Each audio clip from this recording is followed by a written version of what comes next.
changing your identity. Your identity emerges out of your habits. You are not born with preset beliefs. Every belief, including those about yourself, is learned and conditioned through experience. More precisely, your habits are how you embody your identity. When you make your bed each day, you embody the identity of an organized person. When you write each day, you embody the identity of a creative person. When you train each day, you embody the identity of an athletic person. The more you repeat a behavior, the more you reinforce the identity associated with that behavior. In fact, the word identity was originally derived from the Latin words essentitas, which means being, and identitum, which means repeatedly. Your identity is literally your repeated beingness. Whatever your identity is right now, you only believe it because you have proof of it. If you go to church every Sunday for 20 years, you have evidence that you are religious. If you study biology for 1 hour every night, you have evidence that you are studious. If you go to the gym even when it's snowing, you have evidence that you are committed to fitness. The more evidence you have for a belief, the more strongly you will believe it. For most of my early life, I didn't consider myself a writer. If you were to ask any of my high school teachers or college professors, they would tell you I was an average writer at best, certainly not a standout. When I began my writing career, I published a new article every Monday and Thursday for the first few years. As the evidence grew, so did my identity as a writer. I didn't start out as a writer. I became one through my habits. Of course, your habits are not the only actions that influence your identity, but by virtue of their frequency, they are usually the most important ones. Each experience in life modifies your self-image, but it's unlikely you would consider yourself a soccer player because you kicked a ball once or an artist because you scribbled a picture. As you repeat these actions, however, the evidence accumulates and your self-image begins to change. The effect of one-off experiences tends to fade away while the effect of habits gets reinforced with time, which means your habits contribute most of the evidence that shapes your identity. In this way, the process of building habits is actually the process of becoming yourself. This is a gradual evolution. We do not change by snapping our fingers and deciding to be someone entirely new. We change bit by bit, day by day, habit by habit. We are continually undergoing microevolutions of the self. Each habit is like a suggestion, hey, maybe this is who I am. If you finish a book, then perhaps you are the type of person who likes reading. If you go to the gym, then perhaps you are the type of person who likes exercise. If you practice playing the guitar, perhaps you are the type of person who likes music. Every action you take is a vote for the type of person you wish to become. No single instance will transform your beliefs, but as the votes build up, so does the evidence of your new identity. This is one reason why meaningful change does not require radical change. Small habits can make a meaningful difference by providing evidence of a new identity. And if a change is meaningful, it actually is big. That's the paradox of making small improvements. Putting this all together, you can see that habits are the path to changing your identity. The most practical way to change who you are is to change what you do. Each time you write a page, you are a writer. Each time you practice the violin, you are a musician. Each time you start a workout, you are an athlete.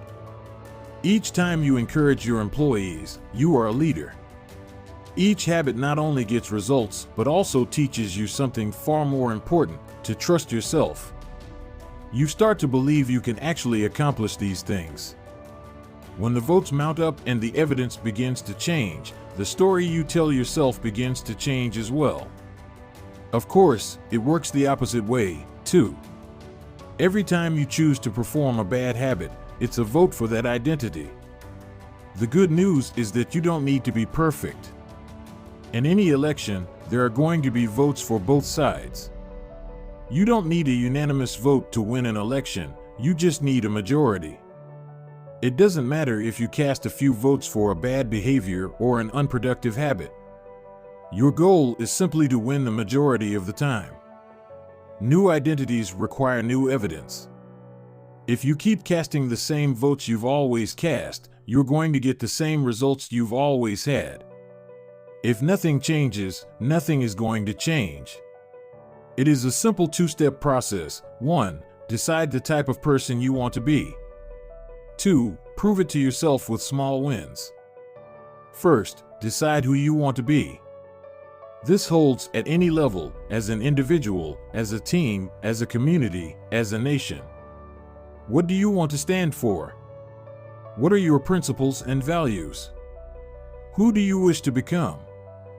These are big questions, and many people aren't sure where to begin, but they do know what kind of results they want, to get six-pack abs, or to feel less anxious, or to double their salary. That's fine. Start there and work backward from the results you want to the type of person who could get those results. Ask yourself, who is the type of person that could get the outcome I want? Who is the type of person that could lose 40 pounds? Who is the type of person that could learn a new language? Who is the type of person that could run a successful startup? For example, who is the type of person who could write a book? It's probably someone who is consistent and reliable. Now your focus shifts from writing a book, outcome-based, to being the type of person who is consistent and reliable, identity-based. This process can lead to beliefs like, I'm the kind of teacher who stands up for her students. I'm the kind of doctor who gives each patient the time and empathy they need. I'm the kind of manager who advocates for her employees. Once you have a handle on the type of person you want to be, you can begin taking small steps to reinforce your desired identity. I have a friend who lost over 100 pounds by asking herself, what would a healthy person do? All day long, she would use this question as a guide. Would a healthy person walk or take a cab? Would a healthy person order a burrito or a salad? She figured if she acted like a healthy person long enough, eventually she would become that person. She was right. The concept of identity-based habits is our first introduction to another key theme in this book, feedback loops. Your habits shape your identity, and your identity shapes your habits. It's a two-way street. The formation of all habits is a feedback loop, a concept we will explore in depth in the next chapter, but it's important to let your values, principles, and identity drive the loop rather than your results. The focus should always be on becoming that type of person, not getting a particular outcome. The real reason habits matter. Identity change is the North Star of habit change. The remainder of this book will provide you with step-by-step instructions on how to build better habits in yourself, your family, your team, your company, and anywhere else you wish. But the true question is, are you becoming the type of person you want to become? The first step is not what or how, but who. You need to know who you want to be. Otherwise, your quest for change is like a boat without a rudder. And that's why we are starting here. You have the power to change your beliefs about yourself. Your identity is not set in stone. You have a choice in every moment. You can choose the identity you want to reinforce today with the habits you choose today. And this brings us to the deeper purpose of this book and the real reason habits matter. Building better habits isn't about littering your day with life hacks. It's not about flossing one tooth each night or taking a cold shower each morning or wearing the same outfit each day. It's not about achieving external measures of success like earning more money, losing weight, or reducing stress. Habits can help you achieve all of these things, but fundamentally they are not about having something. They are about becoming someone. Ultimately, your habits matter because they help you become the type of person you wish to be. They are the channel through which you develop your deepest beliefs about yourself. Quite literally, you become your habits. Chapter Summary. There are 3 levels of change: outcome change, process change, and identity change. The most effective way to change your habits is to focus not on what you want to achieve, but on who you wish to become. Your identity emerges out of your habits. Every action is a vote for the type of person you wish to become. Becoming the best version of yourself requires you to continuously edit your beliefs and to upgrade and expand your identity. The real reason habits matter is not because they can get you better results, although they can do that, but because they can change your beliefs about yourself. Chapter 3: How to Build Better Habits in 4 Simple Steps. In 1898, a psychologist named Edward Thorndike conducted an experiment that would lay the foundation for our understanding of how habits form and the rules that guide our behavior. Thorndike was interested in studying the behavior of animals, and he started by working with cats. He would place each cat inside a device known as a puzzle box. The box was designed so that the cat could escape through a door by some simple act, such as pulling at a loop of cord, pressing a lever, or stepping on a platform. For example, one box contained a lever that, when pressed, would open a door on the side of the box. Once the door had been opened, the cat could dart out and run over to a bowl of food. Most cats wanted to escape as soon as they were placed inside the box. They would poke their nose into the corners, stick their paws through openings, and claw at loose objects. After a few minutes of exploration, the cats would happen to press the magical lever, the door would open, and they would escape. Thorndike tracked the behavior of each cat across many trials. In the beginning, the animals moved around the box at random. But as soon as the lever had been pressed and the door opened, the process of learning began. Gradually, each cat learned to associate the action of pressing the lever with the reward of escaping the box and getting to the food. After 20 to 30 trials, this behavior became so automatic and habitual that the cat could escape within a few seconds.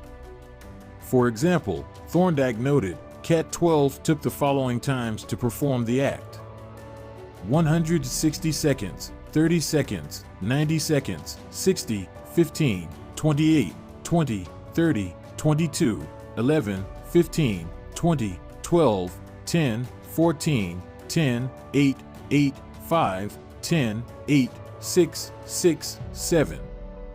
During the first 3 trials, the cat escaped in an average of 1.5 minutes. During the last 3 trials, it escaped in an average of 6.3 seconds. With practice, each cat made fewer errors and their actions became quicker and more automatic. Rather than repeat the same mistakes, the cat began to cut straight to the solution. From his studies, Thorndike described the learning process by stating, behaviors followed by satisfying consequences tend to be repeated, and those that produce unpleasant consequences are less likely to be repeated. His work provides the perfect starting point for discussing how habits form in our own lives.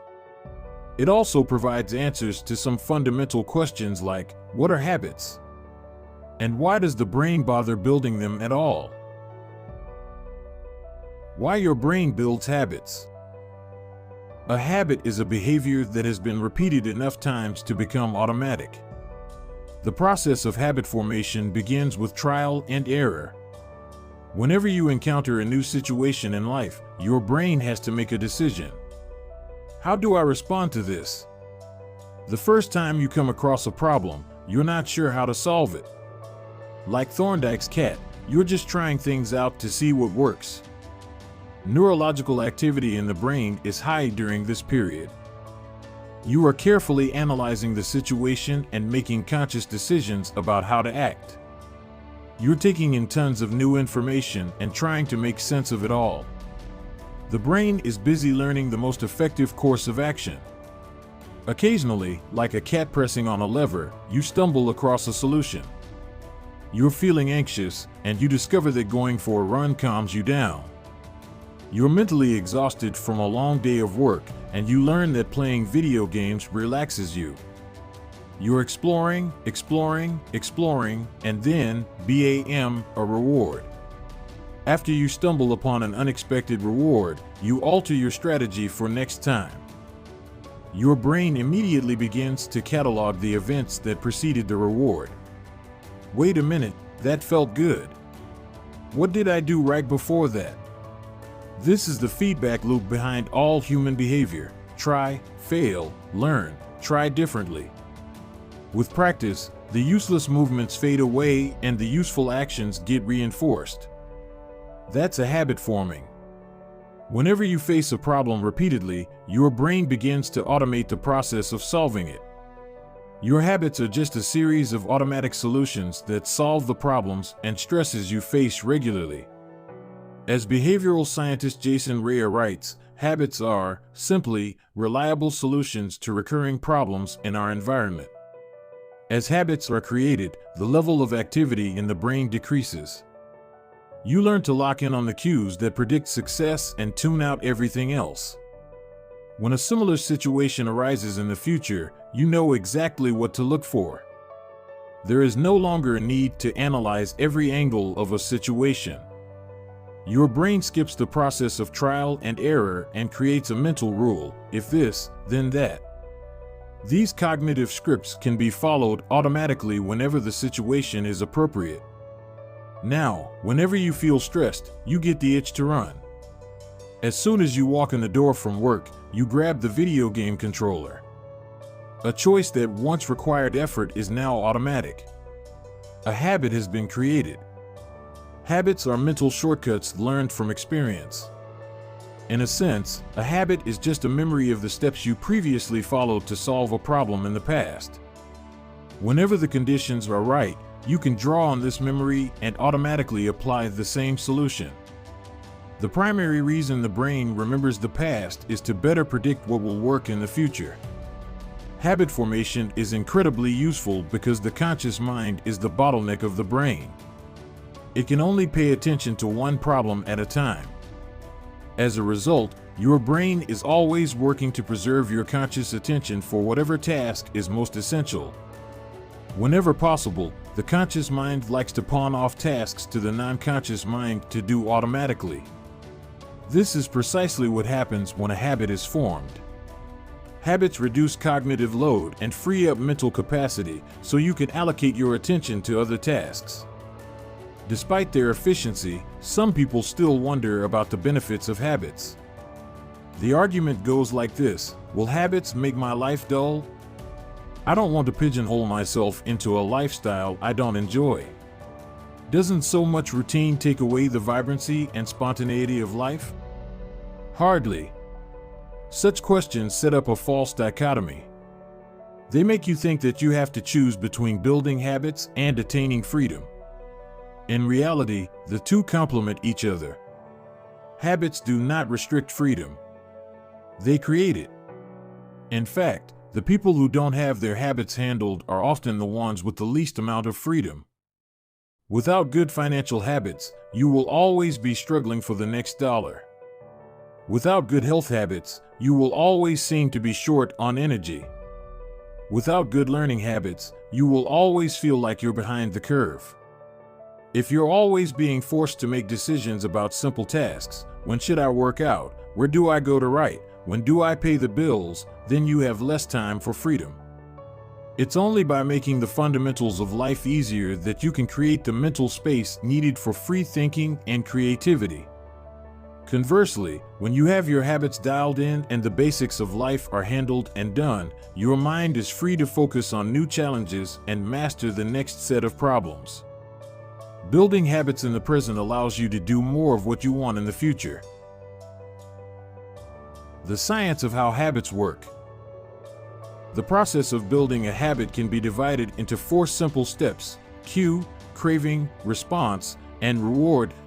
Breaking it down into these fundamental parts can help us understand what a habit is, how it works, and how to improve it. All habits proceed through 4 stages in the same order: cue, craving, response, and reward.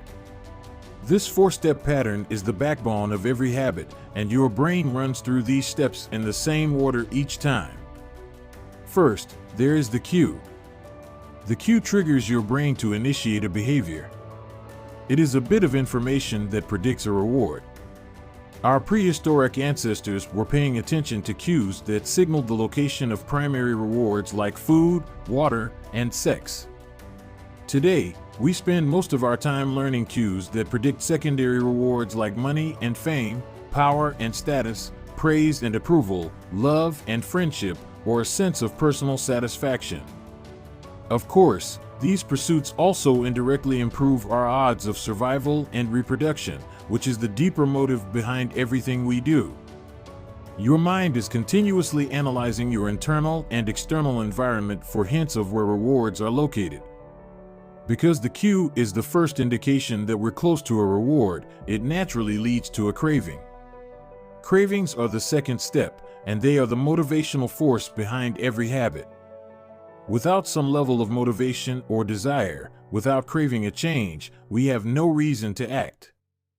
What you crave is not the habit itself, but the change in state it delivers. You do not crave smoking a cigarette, you crave the feeling of relief it provides. You are not motivated by brushing your teeth, but rather by the feeling of a clean mouth. You do not want to turn on the television, you want to be entertained. Every craving is linked to a desire to change your internal state. This is an important point that we will discuss in detail later. Cravings differ from person to person. In theory, any piece of information could trigger a craving, but in practice, people are not motivated by the same cues. For a gambler, the sound of slot machines can be a potent trigger that sparks an intense wave of desire. For someone who rarely gambles, the jingles and chimes of the casino are just background noise. Cues are meaningless until they are interpreted. The thoughts, feelings, and emotions of the observer are what transform a cue into a craving. The third step is the response. The response is the actual habit you perform, which can take the form of a thought or an action. Whether a response occurs depends on how motivated you are and how much friction is associated with the behavior.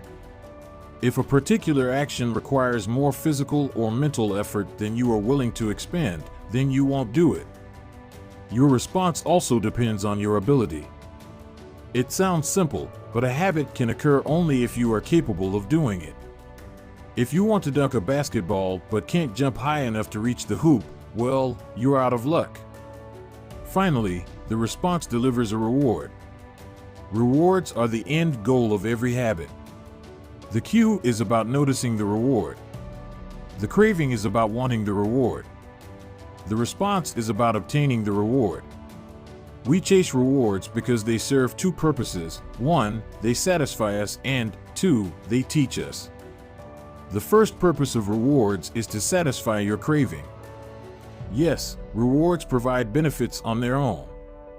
Food and water deliver the energy you need to survive. Getting a promotion brings more money and respect. Getting in shape improves your health and your dating prospects. But the more immediate benefit is that rewards satisfy your craving to eat or to gain status or to win approval. At least for a moment, rewards deliver contentment and relief from craving. Second, rewards teach us which actions are worth remembering in the future. Your brain is a reward detector. As you go about your life, your sensory nervous system is continuously monitoring which actions satisfy your desires and deliver pleasure. Feelings of pleasure and disappointment are part of the feedback mechanism that helps your brain distinguish useful actions from useless ones. Rewards close the feedback loop and complete the habit cycle. If a behavior is insufficient in any of the 4 stages, it will not become a habit. Eliminate the cue and your habit will never start. Reduce the craving and you won't experience enough motivation to act. Make the behavior difficult and you won't be able to do it. And if the reward fails to satisfy your desire, then you'll have no reason to do it again in the future. Without the first 3 steps, a behavior will not occur. Without all 4, a behavior will not be repeated. The habit loop.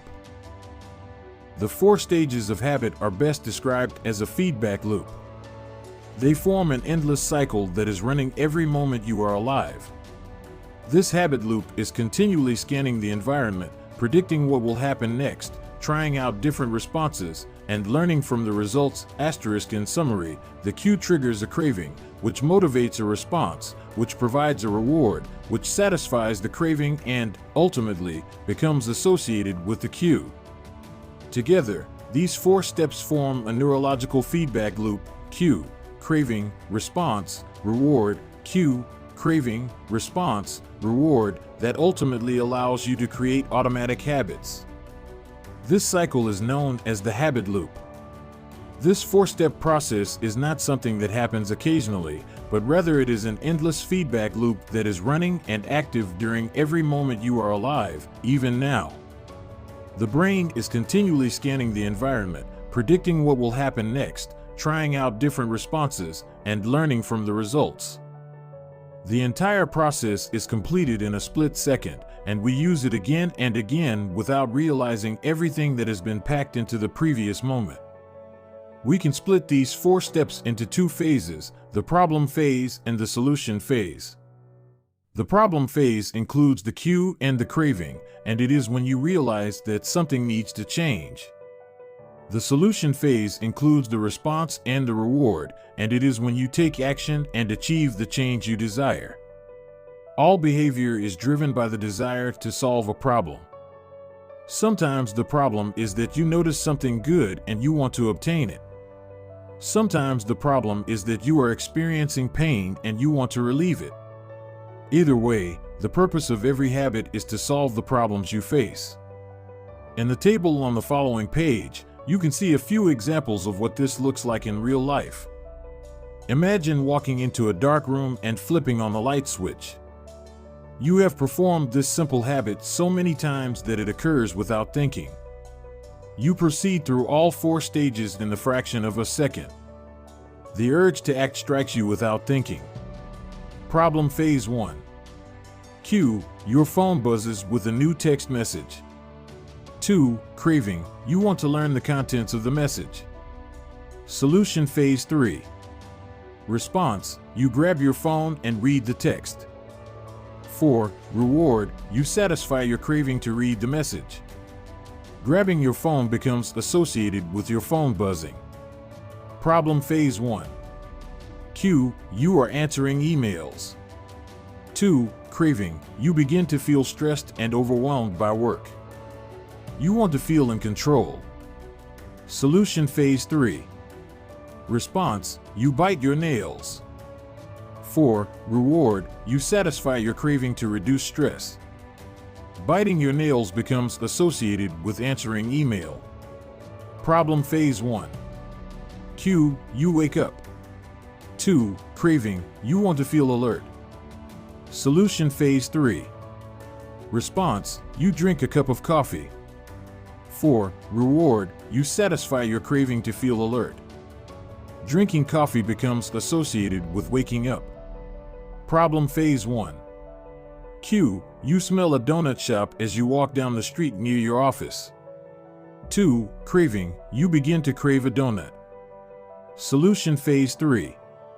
Response, you buy a donut and eat it. 4. Reward, you satisfy your craving to eat a donut. Buying a donut becomes associated with walking down the street near your office.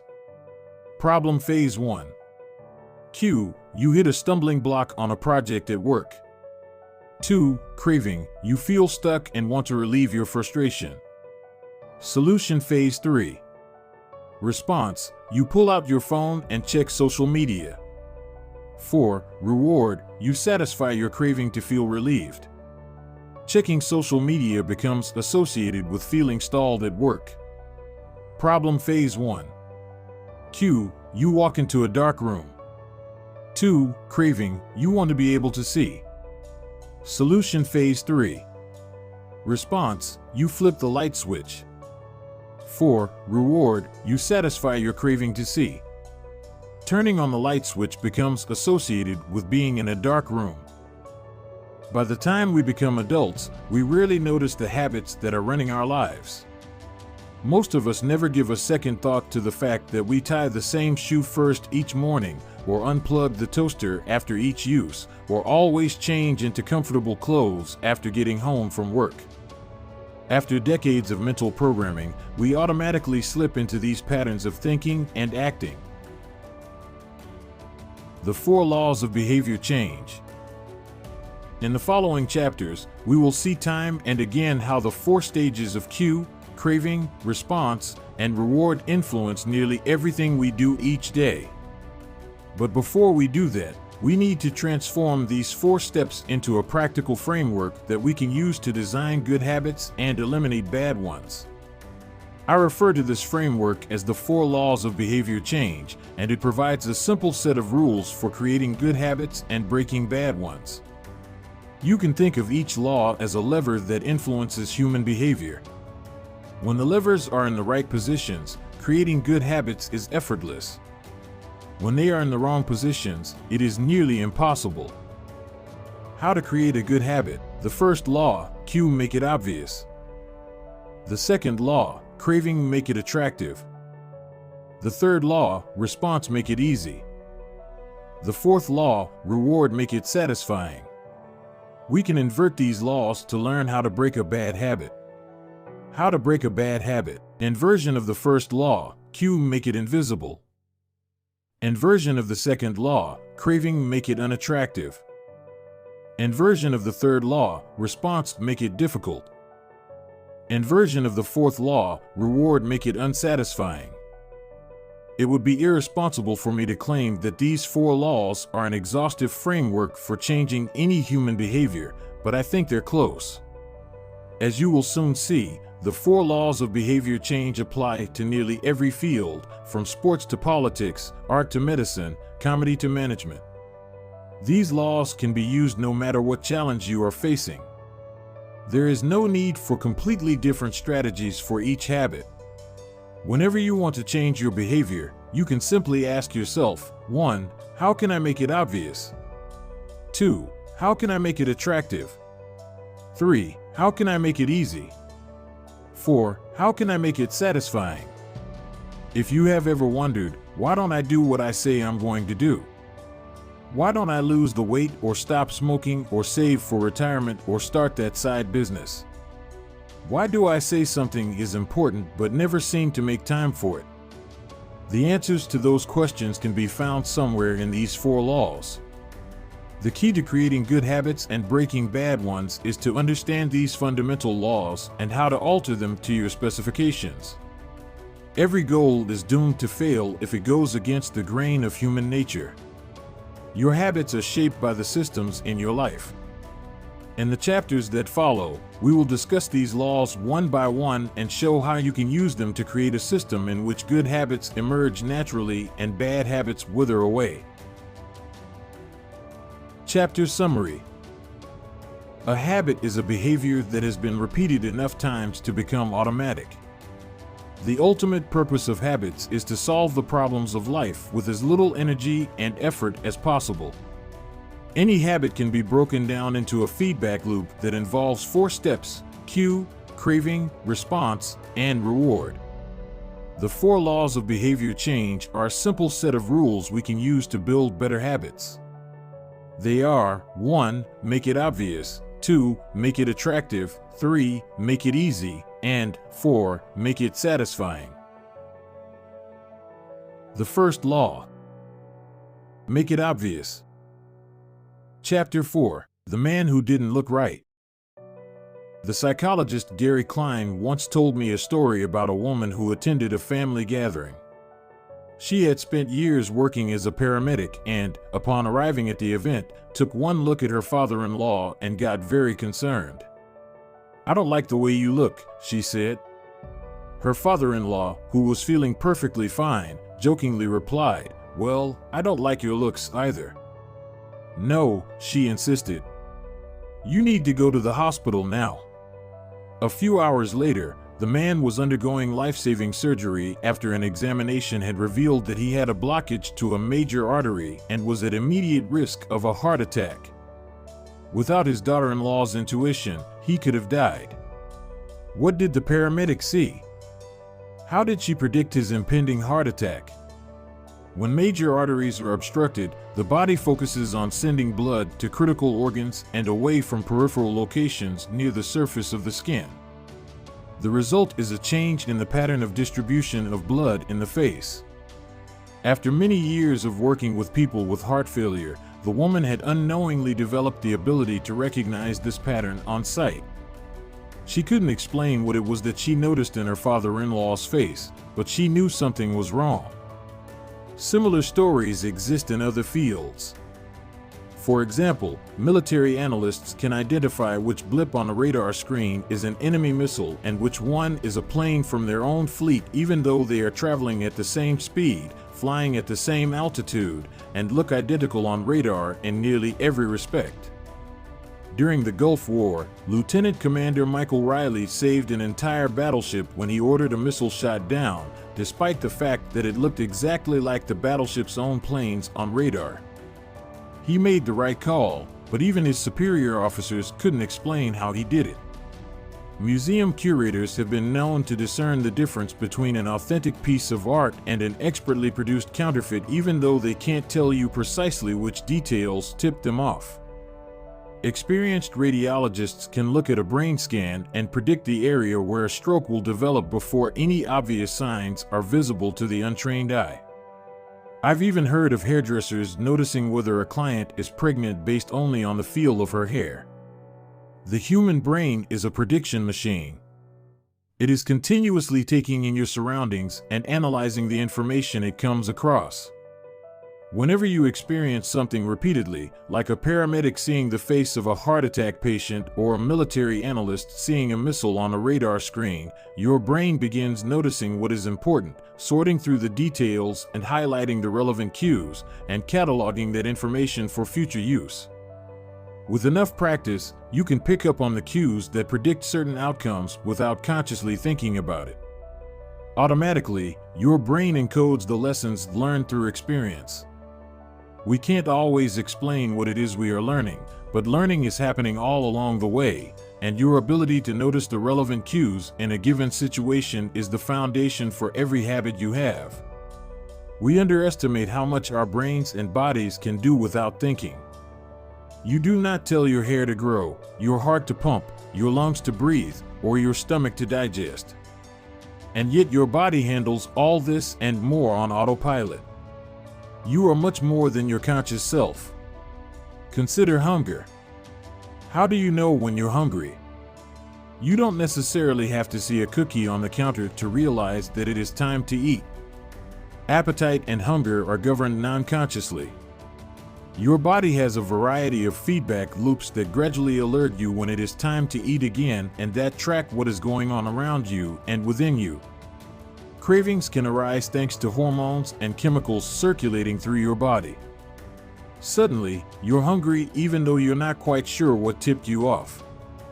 This is one of the most surprising insights about our habits. You don't need to be aware of the cue for a habit to begin. You can notice an opportunity and take action without dedicating conscious attention to it. This is what makes habits useful. It's also what makes them dangerous. As habits form, your actions come under the direction of your automatic and non-conscious mind. You fall into old patterns before you realize what's happening. Unless someone points it out, you may not notice that you cover your mouth with your hand whenever you laugh, that you apologize before asking a question, or that you have a habit of finishing other people's sentences. And the more you repeat these patterns, the less likely you become to question what you're doing and why you're doing it. I once heard of a retail clerk who was instructed to cut up empty gift cards after customers had used up the balance on the card. One day, the clerk cashed out a few customers in a row who purchased with gift cards.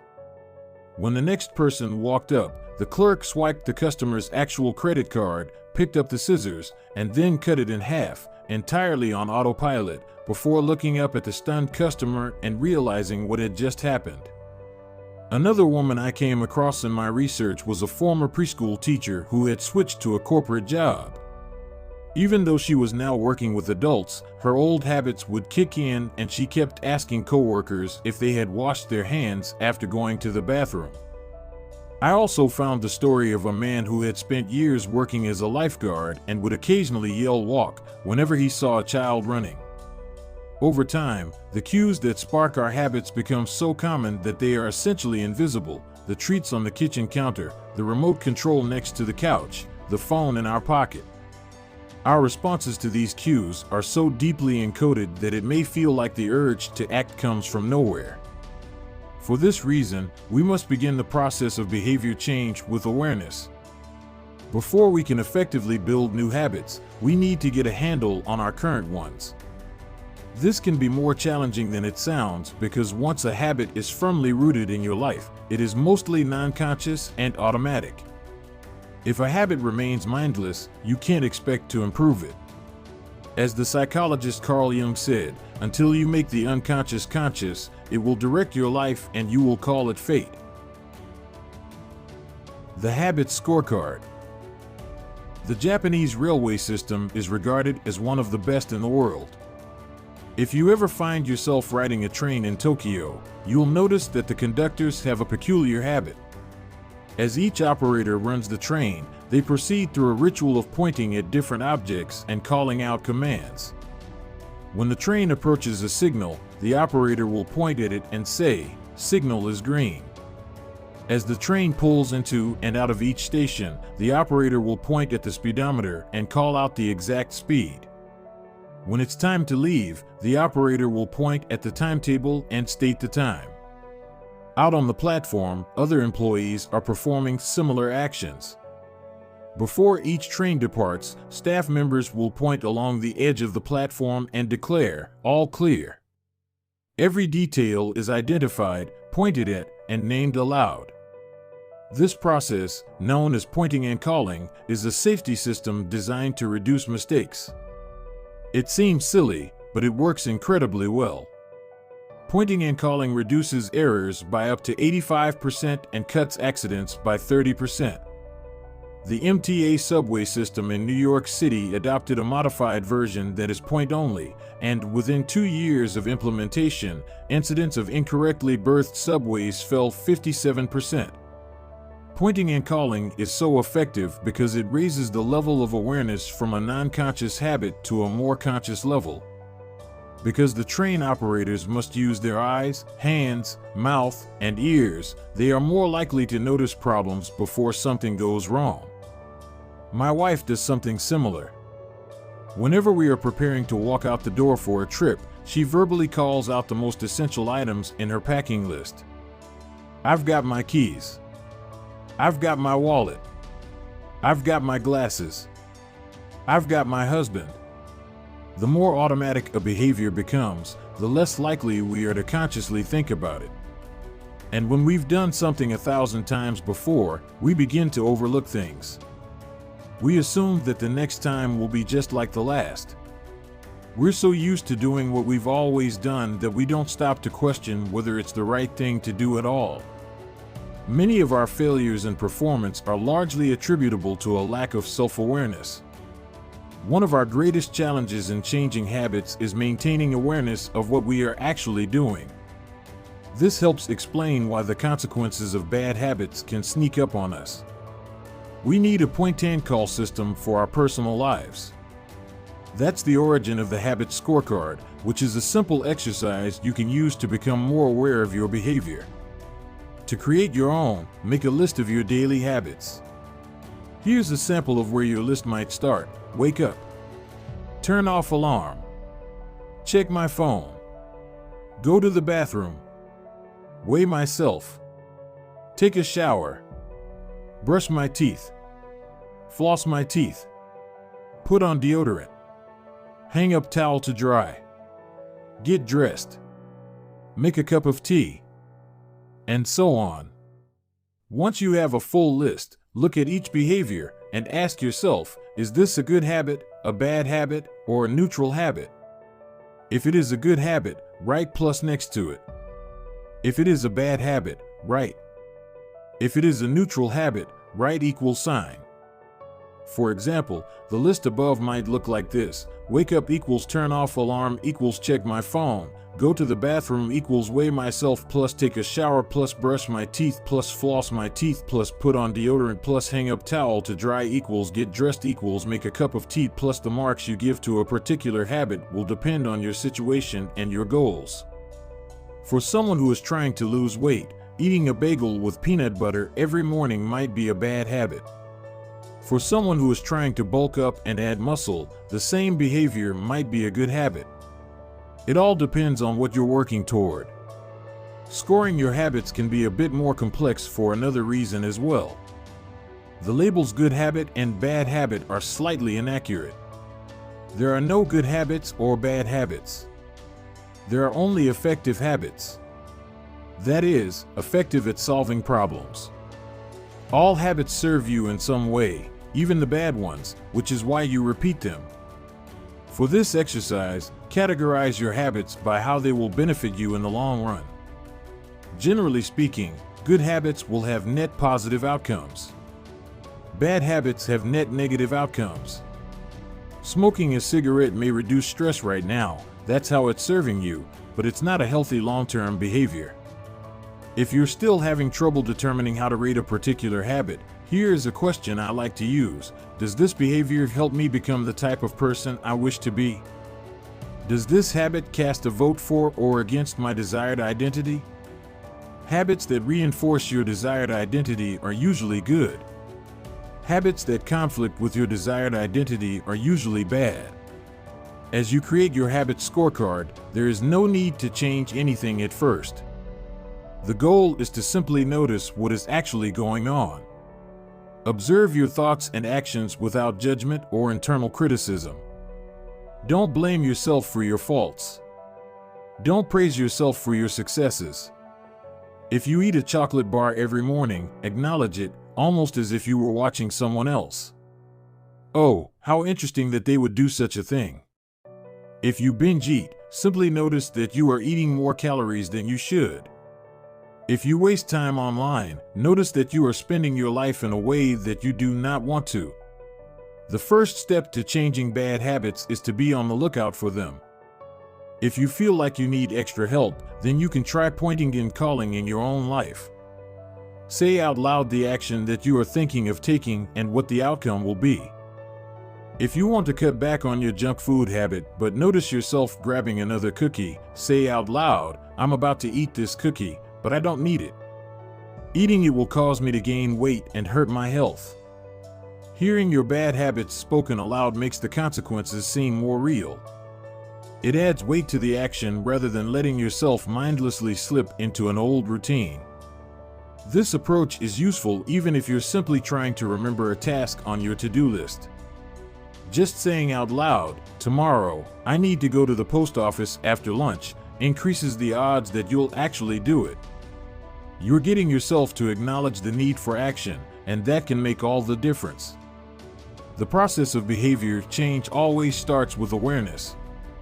Strategies like pointing and calling and the habit scorecard are focused on getting you to recognize your habits and acknowledge the cues that trigger them, which makes it possible to respond in a way that benefits you. Chapter Summary. With enough practice, your brain will pick up on the cues that predict certain outcomes without consciously thinking about it. Once our habits become automatic, we stop paying attention to what we are doing. The process of behavior change always starts with awareness. You need to be aware of your habits before you can change them.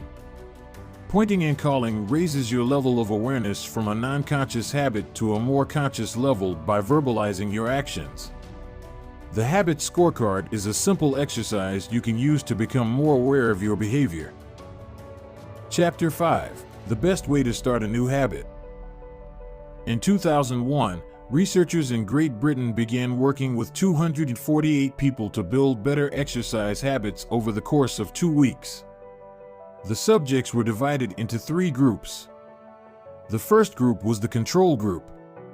They were simply asked to track how often they exercised. The second group was the motivation group. They were asked not only to track their workouts, but also to read some material on the benefits of exercise. The researchers also explained to the group how exercise could reduce the risk of coronary heart disease and improve heart health. Finally, there was the third group. These subjects received the same presentation as the second group, which ensured that they had equal levels of motivation. However, they were also asked to formulate a plan for when and where they would exercise over the following week. Specifically, each member of the third group completed the following sentence: during the next week, I will partake in at least 20 minutes of vigorous exercise on day, at time, in place.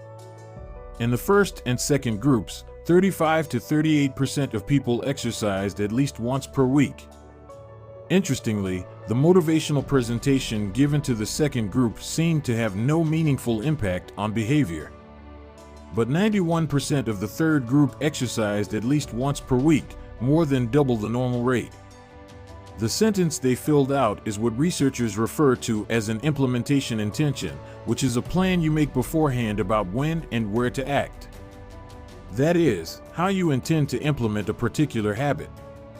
The cues that can trigger a habit come in a wide range of forms: the feel of your phone buzzing in your pocket, the smell of chocolate chip cookies, the sound of ambulance sirens, but the two most common cues are time and location. Implementation intentions leverage both of these cues. Broadly speaking, the format for creating an implementation intention is, when situation X arises, I will perform response Y. Hundreds of studies have shown that implementation intentions are effective for sticking to our goals, whether it's writing down the exact time and date of when you will get a flu shot or recording the time of your colonoscopy appointment. They increase the odds that people will stick with habits like recycling, studying, going to sleep early, and stopping smoking. Researchers have even found that voter turnout increases when people are forced to create implementation intentions by answering questions like, what route are you taking to the polling station? At what time are you planning to go? What bus will get you there? Other successful government programs have prompted citizens to make a clear plan to send taxes in on time or provided directions on when and where to pay late traffic bills. The punchline is clear. People who make a specific plan for when and where they will perform a new habit are more likely to follow through. Too many people try to change their habits without these basic details figured out. We tell ourselves, I'm going to eat healthier or I'm going to write more, but we never say when and where these habits are going to happen.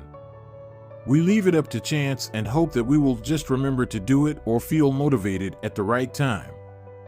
An implementation intention sweeps away foggy notions like I want to work out more or I want to be more productive or I should vote and transforms them into a concrete plan of action. Many people think they lack motivation when what they really lack is clarity. It is not always obvious when and where to take action. Some people spend their entire lives waiting for the time to be right to make an improvement. Once an implementation intention has been set, you don't have to wait for inspiration to strike. Do I write a chapter today or not? Do I meditate this morning or at lunch? When the moment of action occurs, there is no need to make a decision. Simply follow your predetermined plan. The simple way to apply this strategy to your habits is to fill out this sentence: I will, behavior, at, time, in, location. Meditation. I will meditate for 1 minute at 7 a.m. in my kitchen. Studying. I will study Spanish for 20 minutes at 6 p.m. in my bedroom. Exercise. I will exercise for 1 hour at 5 p.m. in my local gym. Marriage. I will make my partner a cup of tea at 8 a.m. in the kitchen. If you aren't sure when to start your habit, try the first day of the week, month, or year. People are more likely to take action at those times because hope is usually higher. If we have hope, we have a reason to take action. A fresh start feels motivating. There is another benefit to implementation intentions. Being specific about what you want and how you will achieve it helps you say no to things that derail progress, distract your attention, and pull you off course. We often say yes to little requests because we are not clear enough about what we need to be doing instead. When your dreams are vague, it's easy to rationalize little exceptions all day long and never get around to the specific things you need to do to succeed. Give your habits a time and a space to live in the world. The goal is to make the time and location so obvious that, with enough repetition, you get an urge to do the right thing at the right time, even if you can't say why. As the writer Jason Zweig noted, obviously you're never going to just work out without conscious thought. But like a dog salivating at a bell, maybe you start to get antsy around the time of day you normally work out. There are many ways to use implementation intentions in your life and work. My favorite approach is one I learned from Stanford professor B.J. Fogg, and it is a strategy one referred to as habit stacking. Habit stacking, a simple plan to overhaul your habits. The French philosopher Denis Diderot lived nearly his entire life in poverty, but that all changed one day in 1765. Diderot's daughter was about to be married and he could not afford to pay for the wedding. Despite his lack of wealth, Diderot was well known for his role as the co-founder and writer of Encyclopedia, one of the most comprehensive encyclopedias of the time. When Catherine the Great, the Empress of Russia, heard of Diderot's financial troubles, her heart went out to him. She was a book lover and greatly enjoyed his encyclopedia. She offered to buy Diderot's personal library for £1,000, more than $150,000 today. Suddenly, Diderot had money to spare. With his new wealth, he not only paid for the wedding but also acquired a scarlet robe for himself. Diderot's scarlet robe was beautiful. So beautiful, in fact, that he immediately noticed how out of place it seemed when surrounded by his more common possessions. He wrote that there was no more coordination, no more unity, no more beauty between his elegant robe and the rest of his stuff. Diderot soon felt the urge to upgrade his possessions. He replaced his rug with one from Damascus. He decorated his home with expensive sculptures. He bought a mirror to place above the mantel and a better kitchen table. He tossed aside his old straw chair for a leather one. Like falling dominoes, one purchase led to the next.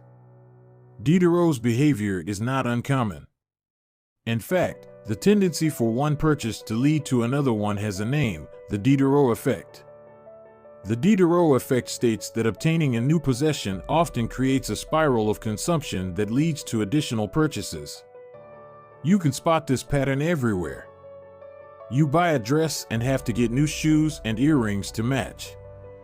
You buy a couch and suddenly question the layout of your entire living room. You buy a toy for your child and soon find yourself purchasing all of the accessories that go with it. It's a chain reaction of purchases. Many human behaviors follow this cycle. You often decide what to do next based on what you have just finished doing. Going to the bathroom leads to washing and drying your hands, which reminds you that you need to put the dirty towels in the laundry, so you add laundry detergent to the shopping list, and so on. No behavior happens in isolation. Each action becomes a cue that triggers the next behavior. Why is this important? When it comes to building new habits, you can use the connectedness of behavior to your advantage. One of the best ways to build a new habit is to identify a current habit you already do each day and then stack your new behavior on top. This is called habit stacking. Habit stacking is a special form of an implementation intention. Rather than pairing your new habit with a particular time and location, you pair it with a current habit. This method, which was created by B.J. Fogg as part of his Tiny Habits program, can be used to design an obvious cue for nearly any habit. The habit stacking formula is: after current habit, I will new habit. For example, meditation. After I pour my cup of coffee each morning, I will meditate for 1 minute. Exercise. After I take off my work shoes, I will immediately change into my workout clothes. Gratitude. After I sit down to dinner, I will say one thing I'm grateful for that happened today. Marriage. After I get into bed at night, I will give my partner a kiss. Safety. After I put on my running shoes, I will text a friend or family member where I am running and how long it will take. The key is to tie your desired behavior into something you already do each day. Once you have mastered this basic structure, you can begin to create larger stacks by chaining small habits together. This allows you to take advantage of the natural momentum that comes from one behavior leading into the next, a positive version of the Diderot effect. Habit stacking increases the likelihood that you'll stick with a habit by stacking your new behavior on top of an old one. This process can be repeated to chain numerous habits together, each one acting as the cue for the next. Your morning routine habit stack might look like this. 1. After I pour my morning cup